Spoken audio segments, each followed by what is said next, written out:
小鸟和基普15，基普的马戏团。基普一直在想着马戏团的事儿。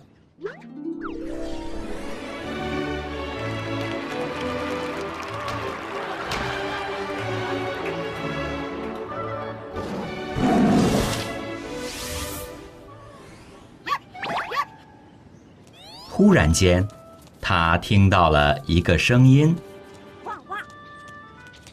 一只走丢的小狗出现在他眼前。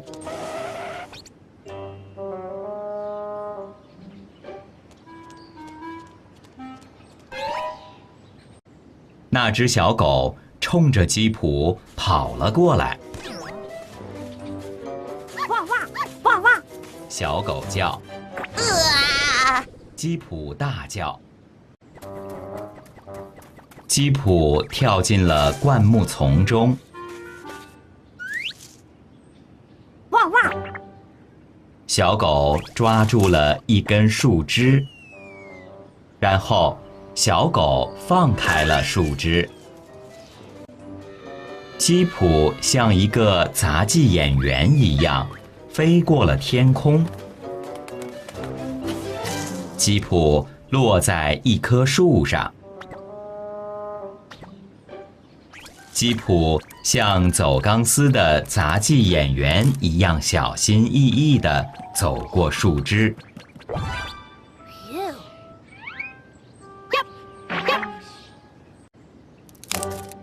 接着，树枝断了。基普摔到了地上。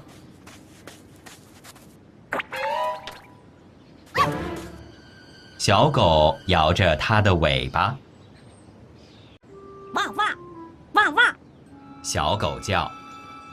小狗其实只是想找人陪它玩。基普想到了一个好主意。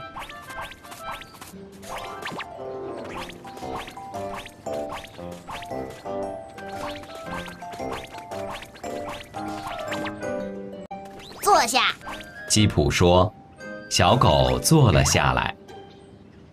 打会儿。基普说。小狗打了一个滚儿。哇！基普说道。我是一名驯狗师。你的表演很精彩。小鸟说。就跟真的马戏团一样。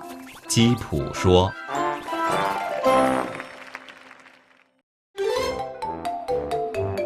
Little Fox